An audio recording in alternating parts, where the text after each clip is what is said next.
कि ब्रह्म पर्यंतम, संसार के जितने सुख हैं उन सुखों के भीतर जो राग की वृत्ति मेरी और आपकी है, उस वृत्ति का ही शमन करना है। पदार्थ तो व्यक्ति के पास प्रारब्ध से ही मिलते हैं। आप जंगल में भी चले जाएंगे तो भी आपको मिल जाएंगे, और यहां बहुत प्रयत्न करेंगे तो संभवतः नहीं भी मिल पाए। इसलिए जो कुछ भी संसार में है अधिकांश प्रारब्ध से है, लेकिन पुरुषार्थ व्यक्ति को बंद नहीं करना चाहिए। तद वैराग्यम जुगुप्साया दर्शन श्रवणादि भी।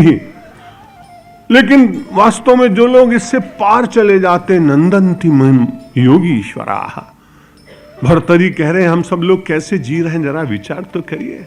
आशा नाम नदी, हम सब लोगों के पास में एक एक नदी, और उस नदी का नाम है आशा, उस नदी का नाम है तृष्णा, उस नदी का नाम है इच्छा। आशा नाम नदी मनोरथ जला, और उस आशा नदी के भीतर कौन सा जल भरा हुआ है, उसका नाम है मनोरथ। ये बड़ी अच्छी बात है कि आपका एक मनोरथ पूर्ण हो जाए। श्रीनाथ द्वारा में जाएं, मान्यता करके आए और आपका मनोरथ पूर्ण हो जाए, बड़ी अच्छी बात। केदार बद्री जाएं, ऋषिकेश जाएं, तिरुपति बालाजी जाएं, मीनाक्षी जाएं, रामेश्वरम जाएं, साक्षी गोपाल जाएं, जगन्नाथपुरी जाएं, नवद्वीप जाएं, और आपकी कोई भी ऐसी इच्छा हो वो पूर्ण हो, बड़ी अच्छी बात है। लेकिन जो मनोरथ पूर्ण हो जाए तो उसके बाद फिर भगवान से प्रार्थना करनी चाहिए, महाराज बड़ी कृपा की आपने, मेरा मनोरथ पूर्ण हो गया। लेकिन ये बड़ी विचित्र बात है, एक मनोरथ पूर्ण होते होते आपका अनुभव होगा तुरंत दूसरा मनोरथ समाप्त हो जाता है। एक आतंकवादी मरे तो दूसरा आतंकवादी खड़ा तैयार। कैसी विचित्र बात है। आशा नाम नदी मनोरथ जला, इसमें बार बार मनोरथ का जल आशा की नदी में आता है। इसलिए मनोरथों पर नियमन, ये भी वैराग्य ही। जितना आवश्यक है उतना तो चाहिए चाहिए। 1 2 4 10 तालिका आपकी हो, उसको क्रमशः भगवान से पूर्ण कराइए। प्रारब्ध आपका पूर्ण करता जाए, इसमें कुछ बुरी बात नहीं। लेकिन यदि पूरा ही जीवन मनोरथ में ही चला गया तो आत्मरथ के ऊपर कब बैठेंगे। जीवन तो आत्मरथ के ऊपर बैठने के बाद ही, आत्मानम रथनम विद्धि शरीरम रथम मेवतु बुद्धिम तो सारथिम बुद्धि विद्धि मन प्रग्रह में छो। उपनिषद कहते हैं आत्मा के रथ को जब तक प्राप्त नहीं करेंगे और केवल मनोरथों पर बैठे रहेंगे तो ये मन तो बहुत विचित्र है। इसलिए इस मन का धीरे धीरे नियमन करना, धीरे धीरे नियमन करना, समझा करके।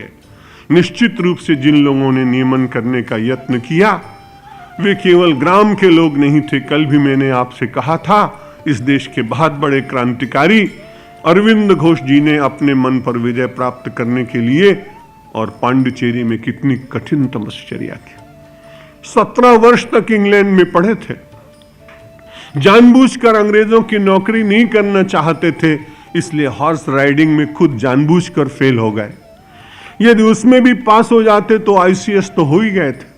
केवल एक परीक्षा बाकी थी।